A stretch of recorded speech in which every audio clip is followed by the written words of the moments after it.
Bonjour à toutes, bonjour à tous, bienvenue sur My UX Experience, la première chaîne YouTube qui ne parle que du basket 3-3. Alors aujourd'hui c'est la troisième partie, dernière partie avec Vadim Holvoot de la team Bruxelles 3-3. Bonjour Vadim. Salut Rémi. Et donc la dernière partie, donc je vous invite à venir regarder la première partie sur le parcours de Vadim ainsi que son équipe. La semaine dernière, on a parlé un petit peu plus de son équipe. Et donc aujourd'hui, on va parler un petit peu de développement et de futurs projets qu'il a en tête pour son équipe. Comme on parle de développement 3-3, pour un jeune basketteur ou une jeune pardon, basketteuse qui voudrait commencer dans le 3-3, quels seraient pour toi les 2-3 points à travailler absolument pour qu'il ou qu'elle puisse performer dans cette discipline? Justement, je pense que le 3-3, c'est très complémentaire avec le 5-5 quand on est jeune. C'est-à-dire que ça permet de garder justement un certain instinct du jeu. Donc, pour un joueur qui voudrait se lancer pleinement dans le 3-3, bah, je l'inviterais à peaufiner ses skills, quoi, ses fondamentaux. Je pense que c'est ça, il n'y a pas de. Voilà, c'est pas négligeable. Avoir un instinct de tueur un petit peu aussi. Genre, 3-3, bah, si tu hésites, si tu doutes, ça va pas. Donc, ouais, je pense que progresser en 3-3, c'est pas tellement différent de progresser en 5-5, c'est juste, tu n'as pas de coach, donc tu dois accepter d'être autocritique, quoi. C'est-à-dire que quand, je suis bas du mot, mais quand tu fais de la merde, il faut te regarder dans une face, dans un miroir et l'accepter, quoi. Donc, si un jeune veut se lancer, qui se lance, je pense que les tournois lui rappelleront très vite ce qu'il doit travailler, mais voilà. Ok. Et pour toi, puisque toi, tu as fait le choix justement d'arrêter le 5-5, à quel moment il faut vraiment couper avec le 5-5? Est-ce qu'il faut continuer à faire un maximum les deux? Comment tu vois les choses, toi? Alors, ça va dépendre sûrement de l'âge et de tes objectifs, mais Ouais. Je pense que ça dépend aussi du poste euh, que tu joues. Mais je vais te dire ma réponse, mais je pense pas que c'est la réponse. C'est en fonction de chacun. Si ton calendrier te permet de faire les deux, je pense que tu peux faire les deux. Euh, Nous, justement, ce qu'on essaie de faire là, avec la création de la ligue qu'on a mis en place en Belgique, c'est de concurrencer un peu le 5-5 d'un point de vue financier. C'est-à-dire que les gens, souvent, continuent le 5-5 parce qu'ils sont payés. Et je pense que parfois, si les gens savaient qu'ils pourraient gagner presque autant d'argent avec le 3-3, je pense qu'ils feraient la transition plus vite. Donc, un âge idéal pour la transition, il n'y en a pas vraiment. Je pense que c'est quelque chose, si le 3-3, tant jusqu'à tes 23 ans, je pense que tu peux juger faire les deux. Jusqu'à tes 20 ans, 23 ans, tu peux faire les deux, mais je pense qu'à partir de cet âge-là, il faut vraiment faire un choix, quoi. Je dirais même 21 ans. comment tu imagines le basket 3-3 peut-être en Belgique? Quelles sont les évolutions possibles? Donc, on parlait un petit peu de l'arbitrage, donc peut-être commencer à avoir des arbitres peut-être spécialistes de la discipline 3-3, donc avec une autre culture et une autre façon d'appréhender les matchs. Donc, pour toi, voilà, quel serait un petit peu, comment tu imagines le 3-3, l'évolution du 3-3 en Belgique, ou dans l'idéal? Alors, ben, c'est une bonne question et tu la poses à un bon moment parce que justement, on est en train de mettre en place une ligue donc, qui a déjà eu lieu, mais ça va s'appeler la Best of Belgium 3x3. Donc, c'est en prime time, peu de gens le savent, donc tu es un des premiers à le savoir. Parfait. Et je pense que cette ligue va permettre en fait de. C'est comme si tu avais entre guillemets une bet click, hein, c'est ça en Ouais, France, c'est hein, ça, ouais. Avec Betclic bet Elite. click 3, bet click 3-3, tu Ok. vois. Et c'est ce qui arrive en Belgique là. Et je pense que ça va permettre. Le but, je pense, c'est d'arriver à réellement populariser le 3 contre 3. Parce que, voilà, moi qui adore le 3 contre 3, je connais un de ses défauts parce qu'on dit que c'est un sport qui est très populaire. Mais pourquoi il est populaire? Parce qu'il se joue souvent dans les centre-ville, donc automatiquement, il y a des gens. Mais est-ce qu'il y a des gens qui voyagent vraiment, qui paient leur place? Non, pas beaucoup. Donc je pense qu'ici, en Belgique, la mission, c'est vraiment d'arriver à attirer plus de public.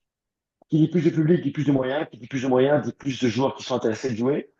Et je pense qu'en Belgique, on a vraiment les armes, euh, à la fois d'un point de vue joueur, à la fois d'un point de vue organisationnel, à point de vue des arbitres, pour vraiment faire des choses qu'on ne peut pas faire dans un pays comme par exemple la France ou l'Allemagne, parce que c'est tellement grand. Donc, comme je te dis, c'est un petit pays, la Belgique, donc on a vraiment un avantage. Et ce qui se passe là maintenant, c'est que tout le monde est en train de comprendre qu'il faut qu'on s'unisse.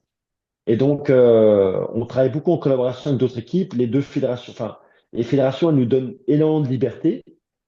Et on sent vraiment que derrière, chaque équipe s'encourage et se pousse à être meilleure. Donc, à partir du moment qu'on aura des meilleurs joueurs qui jouent dans cette ligue, ça va permettre d'être un vivier des futurs joueurs d'équipe nationale. À partir du moment qu'il y a plus de moyens, il y aura peut-être une création d'équipe U23 en Belgique, des Nation League, U21. Et tu vois, un peu ce qui se fait, un peu ce qui se fait aux Pays-Bas. Genre nous, bon, faut savoir, les Belges et les Pays-Bas, on est très rivaux. Euh, les Pays-Bas ont fait le choix de très vite investir en 3 contre 3. Je pense que ça a été un choix payant. La preuve, vous avez subi les frais Oui. à Paris même. Et, tu vois, te le rappeler. Ça m'a fait aussi mal que vous, t'inquiète pas. Euh, mais voilà, je pense que la Belgique peut faire. Et je dis pas ça parce que ce sont nos ennemis, mais il peut faire mieux. Il peut faire mieux parce que je pense qu'on a plus de talent ici et on a un côté plus chaleureux que les Pays-Bas. Donc, d'un point de vue audience, d'un point de vue qualité de jeu, je pense que voilà, à partir du moment qu'on continue dans cette direction, à avoir une ligue qui s'améliore constamment, en fait, comme ce que fait un peu la France, la Super League, et la Super League, non, la Pro League en France, elle ne dure que 2 stops. Tandis que nous, ici, entre guillemets, notre Pro League en Belgique, elle dure 3 mois. Et c'est chaque semaine, chaque 2 semaines. Donc, je pense que ça va être quand même un élément important. Toi qui as créé ton équipe 3-3, si quelqu'un voulait lancer son équipe, comment il doit se débrouiller? Alors, on va parler de la Belgique, puisque c'est toi qui tu l'as créé en Belgique. Donc, imagine, il y a un jeune Belge qui veut créer son équipe 3-3. Comment tu lui donnes, pardon, qu'est-ce que tu lui donnes comme conseil pour se lancer?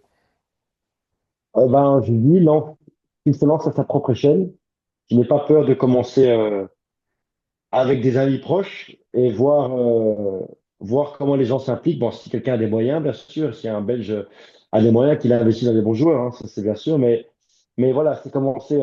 On a la chance maintenant d'avoir un monde 3 contre 3 qui est déjà un peu plus échelonné.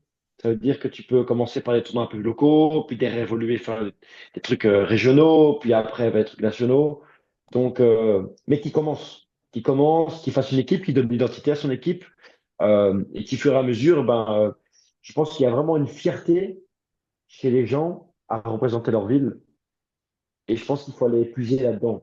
Euh, il faut mettre sa ville en avant dans son ego.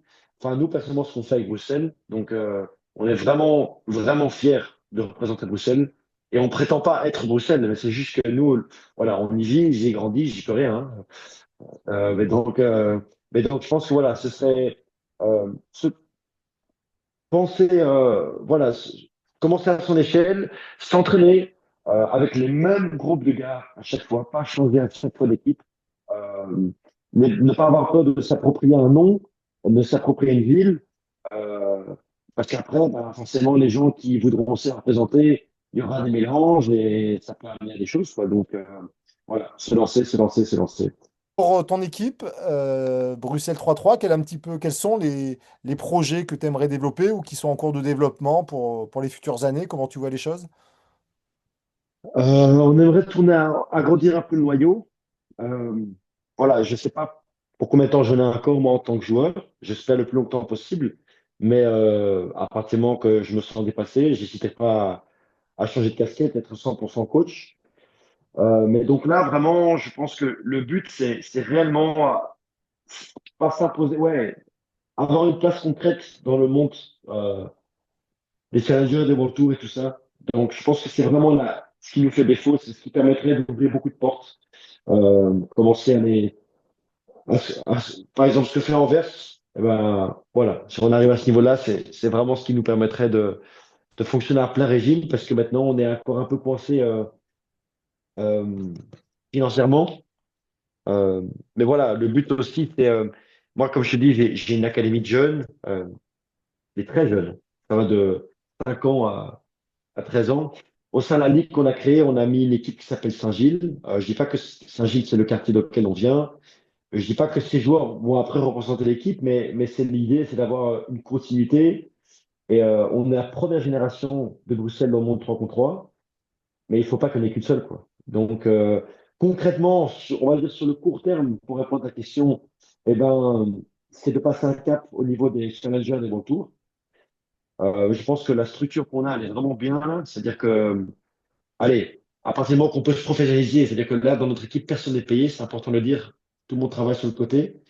Donc, si on arriverait à faire rentrer un peu de sous, je pense que ça permettrait à des joueurs de s'impliquer plus profondément et peut-être même un jour d'engager le joueur. C'est-à-dire, je pense que certaines équipes déjà le font. Euh, mais ouais, donc ça, ce serait sur le court terme. Sur le moyen terme, ben, c'est déjà d'offrir une continuité, c'est-à-dire que d'avoir une marge de progression qui ne cesse de croître. Et sur le long terme, c'est d'avoir une génération qui arrive derrière, quoi.